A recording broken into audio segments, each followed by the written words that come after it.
দেখা নাই বয়সীয়া মানুহ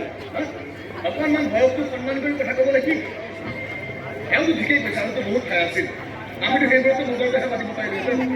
কিন্তু তোৰহে একেলগতে তেওঁ ঠাইটো কৰি লাগে আৰে মই ইয়াৰ দুখন ঘৰ চাৰিআলি চকুতে তামাম সেইখনহে মই কৈছোঁ আৰে বাবা তই কৈছ মই শুনিছোঁ একেলগে কৈছোঁ যাতে সসন্মানে দোকানখন তাৰ পৰা উঠাই লৈ যায় আৰু মই তহঁতক কৈছোঁ সসন্মানে ইয়াৰ পৰা আঁতৰি যা ফৰ্ম উঠিব লাগিলে পিচ পিচকে কাটি 1 কিলো 2 কিলোকে বেছি কিমান টকা লাগিলে সেৱা এটা কৰোঁ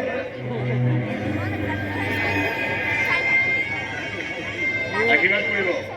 মই মোৰ কংগ্ৰেছ যাতে আপোনাৰ বা আপোনাৰ দোকানখনৰ ওপৰত এপ্লাই কৰিবলগীয়া নহয় যদি কেনেবাকৈ এপ্লাই কৰিবলগীয়া হয় তেতিয়াহ'লে না আপুনি থাকিব না আপোনাৰ দোকান থাকিব কি এই মদ বেচা দোকান ভঙা এইবোৰ কামত মই নাথাকোঁ কিন্তু এই কেছত থাকিবলগীয়া যে ইয়াত আৰু আমি কিবা এটা বিচাৰিলে মই আজিলৈকে নিদিয়াকৈ থকা নাই ইয়াৰ আশা মই চেষ্টা পাতি ধৰা মইতো গৰম পানীকে ঢালি যি গৰম কিন্তু এই ইমান অপৰাধী নকৰিব কৰিবি পানী নলওঁ বুলি কৈছোঁ নলওঁ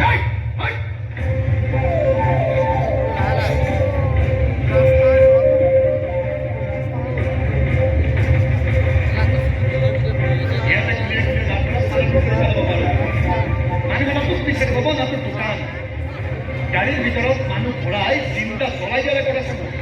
তহঁতে সেইবিলাক খুব পঢ়োৱা গছকি দিম মৰি থাকি দি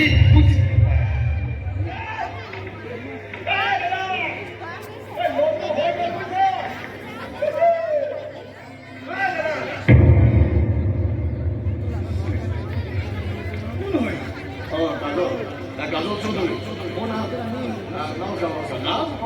নাম বেছি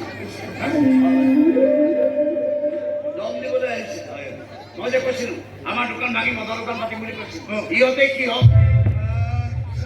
মোক ইয়াত পিষ্টল ধৰি ৰঙা চুকে দেখুৱাই দম দিছে আমাৰ ঘৰলে সি আমাকে পিষ্টল দেখুৱাম তহঁতে আমাৰ হাতীত কি পানী জমা হৈ থকা বুলি ভাবিছ হা এই 5টা আঙুলি দাগ যদি কামত বহুৱাবলৈ মন নাই নহয়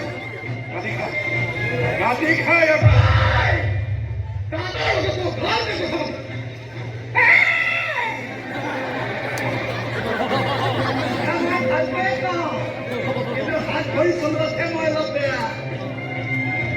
মোৰ হাতত যিয়ে মাৰ খাইছে তাক এম্বুলেন্সে নিবলৈ ভয় কৰে বাকী থাকিল জেগাডোখৰৰ কথা দোকানখন যদি নকৰি ইমানেই পচন্দ মই আহি যাবি দোকানলৈ তই দাদা এনেও মাছ বিকা কৰা বিচাৰি আছে তোমালোকে ৰাখি যাব পাৰিব দৰমহা মাহে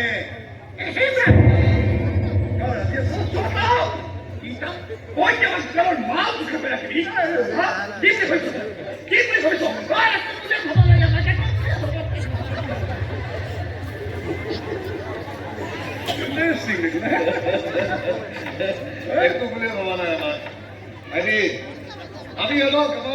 ভবা কোনো শান্তি নাই ভদ্ৰভাৱে আহিছোঁ ভদ্ৰভাৱে গৈছোঁ আমাৰ অভদ্ৰামী সিহঁতে দেখাই নাই আৰে এবাৰ দেখুৱাইছা না আমি অভদ্ৰামী কৰিব লাগিলে কাৰ মুখৰ ভূগোল গৈ বুৰঞ্জী আৰু সেই বুৰঞ্জীৰ পাতত সোণালী আখৰেৰে লিখা থাকিব মোৰ নাম আচল চৌধুৰী বদনাম বেছি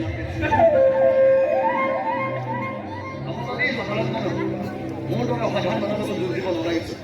কিন্তু যুঁজিব ওলাইছে যেতিয়া ময়োতো খনা মেলি কুটিবলৈ সাজু হৈ থাকিব লাগিব মই কুটিলে আকৌ দেহাটো নীলা হৈ নাযায় ৰঙা হৈ যায় ৰঙা সেৱা এটা কৰোঁ আশীৰ্বাদ কৰিব আপোনালোকৰ ৰঙা ৰঙা তেজবোৰ যাতে মই বৰ বেছিকৈ বোৱাবলগীয়া হয় কাজল চৌধুৰী মোৰ নাম